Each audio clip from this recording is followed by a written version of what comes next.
This is 13 ABC Action News with Diane Larson and Lee Conklin. Well, was it suicide or the choking game? Tonight, the family of Deja McClain are trying to figure out what led to the 11-year-old girl's death. And many speculate that the Whittier student was trying to mimic a stunt from a choking challenge on social media. And tonight, her grandmother is speaking exclusively with 13 ABC. Our Christian Brown sat down with her this afternoon and joins us now with more. Christian? Well, Diane, Grandma is not savvy with social media, so she's unsure about the games Deja was playing in the hours leading up to her death. But she says she knows for certain that Deja's death was not planned.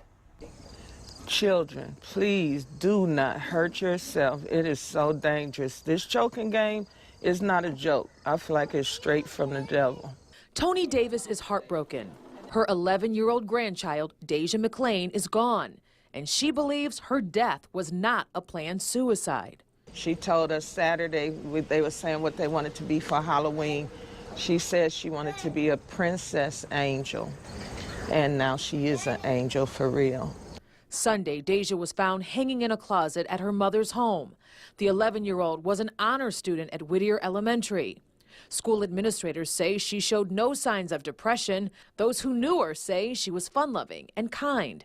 Now her family is preparing to lay her to rest, but her grandma has one request. I just want her to have the white carriage so she can be that princess that she wanted to be. This is her last time on earth. This is her last time to be with us, and I just want it to be special for her.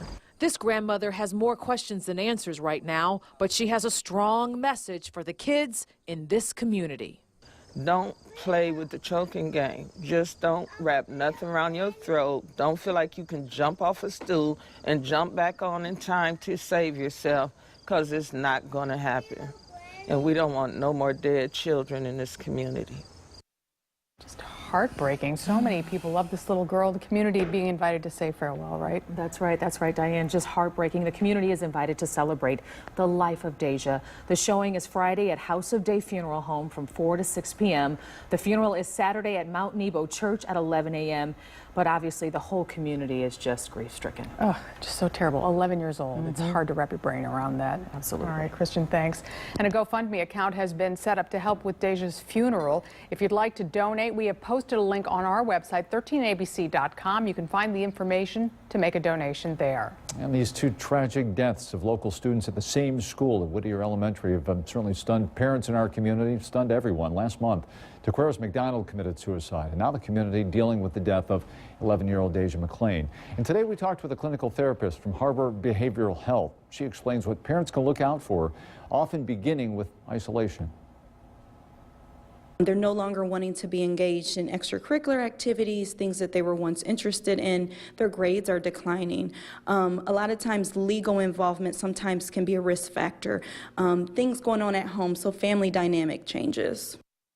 And experts say what's most vital is for parents to pay attention, to listen, not just to your children, but to their friends as well, and act on your concerns, even if they may initially appear to be unfounded. Now to a developing story involving abduction and murder. It's a case out of Ashland that's about 90 miles southeast of Toledo. 4 women taken against their will, 3 of them found dead. A short time ago, this man accused in the case, 40-year-old Sean Great, was scheduled to make his first court appearance in Ashland. He is now charged with 2 counts of murder and kidnapping. Police were able to catch him earlier this week when a 4th woman they say he'd taken was able to get a hold of his phone while he slept and called 911. Police converged on the house where she was being held. That 911 call was just released today. Does he have a weapon?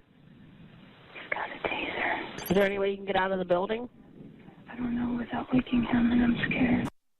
Police were able to rush the home and rescue the caller. Investigators say Great told them where to find the body of another woman in nearby Mansfield. And one of his victims, his alleged victims, that is from Huron County. Stacy Stanley was reported missing last week.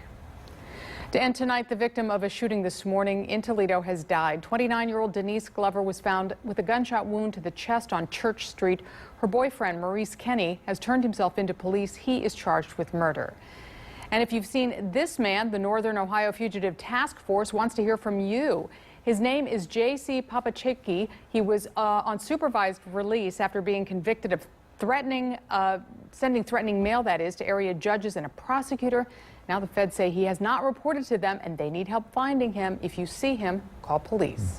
Just in today, the latest statewide school system report cards are in. A measure of how districts around the area are faring. Not many did as well as they had hoped to do. When we look at the results, we are looking at what the state calls the Performance Index, which looks at the achievements of all students in the district. Many districts say the criteria has changed, become tougher, more stringent, as the state raises learning standards. Now here's a look at some of the biggest districts here in the area. Anthony Wayne scoring a B, Bowling Green a C. Findlay also scored a C. The state ranked Fremont D. And Maumee a C. The state ranking the biggest district in our area, of course, TPS, getting a D when it comes to its performance index. Now, many area school districts of all sizes and financial makeup saw their district grades drop this year. 13 ABC's Melissa Veitch talked to a couple of districts to get their take on these scores. Melissa. Well, Lee and Diane, the biggest issue with these scores this year across the board, regardless of who you talk to, is that the state needs to pick a test and stick with it, because that's hampering all districts, most especially those who are struggling with the basics to begin with. Perrysburg Schools gets a B on its state report card. While doing well overall in the evaluation, Perrysburg Superintendent Tom Hostler says, in fairness to all area schools, this testing process has been different each year for the past 3 years. This is an important indicator, but we can't let it be the only indicator. Hostler says one of the most ambiguous grading areas is what's called value added. This grades what an individual student learns within a school year. In 1 year, they should cover a year's worth of material. That's great, except the state gives you a C for that. While Perrysburg scored well in that area, other district grades were pulled down by it, even though they were successful with that student. Higher scores are only given when you exceed the standard. Other districts were prepared for challenging scores, Rossford among them. Rossford Superintendent Dan Krebs says the district's D grade is disappointing, but like other districts who've had low scores in the past, the district has already been required by the state to address low math and reading scores. We have set specific goals in reading and math. Those are going to be our primary areas of focus moving forward. That said, Krebs echoes the concern about the inconsistency in the testing process. And make some changes regarding consistency so that that data that is received on an annual basis has a greater degree of reliability. Now, if you would like a link to the Ohio Department of Education to check out your district, just go to our website, 13abc.com. Reporting live, Melissa Veitch, 13 ABC Action News. Melissa, thank you. And as we mentioned, the Toledo City Schools scored a D, the TPS schools. However, school leaders say many of the children entering the system just aren't school ready. They claim the scores really don't reflect the whole story because the kids they service the most challenge the area's school-age population. And in that regard, they say improving scores show they are having an impact. Now to this story. A rare set of twins was just born in Toledo. They're called mono twins. And the baby's in the neonatal intensive care unit at Mercy Health Children's Hospital tonight. Our Lisa Guyton introduces us to the new family in a story you'll only see right here. I'm just glad they're okay. It was hard yesterday. Elliot and Gabriel arrived about 2 months early, both weighing in at less than 3 pounds. You just can't hold them right away. You have to That's hard. Go with the box and deal with, just put your finger in, and it's difficult to look at them. About 8 weeks into her pregnancy, Marissa and her husband Christopher found out their babies were mono twins.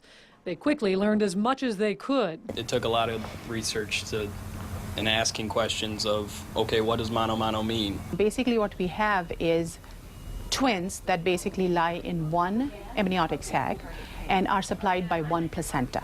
Marissa spent a month in the hospital before the twins were born, so she could be under constant medical care. It's been a learning curve the entire 30 weeks. Yeah. Then yesterday, doctors decided it was time to deliver the babies by cesarean section. And even though they're small, Mom and Dad say the boys are doing well. They're doing the things they're supposed to be doing. They're very active and, looking at you and, moving and crying every once in a while. Yeah, it's cute. It's a little squeak. Mono twins are rare. It's about 1% of all twin pregnancies. But if you look at all spontaneous pregnancies, it's about like 1 in 50,000. The hope is for Elliot and Gabriel to go home in November. Be here probably until their actual due date, which wasn't for November 20th. So plus or minus a couple weeks. Hopefully be able to bring them home soon and get to enjoy them in the comfort of our own home. In the meantime, Elliot and Gabriel will continue to get round-the-clock care at their home away from home. Now, as you heard, Elliot and Gabriel will have to stay in the hospital for a while. Marissa is hoping to be able to stay with them. Christopher will commute back and forth from their home in Tiffin. Lee and Diane, back to you. Oh, great, Lisa, thank you. Well, still to come, county right here in Northwest Ohio in the political spotlight tonight. That's because some experts say it can predict how Ohio will vote in the presidential election. The numbers are in. We'll have them for you.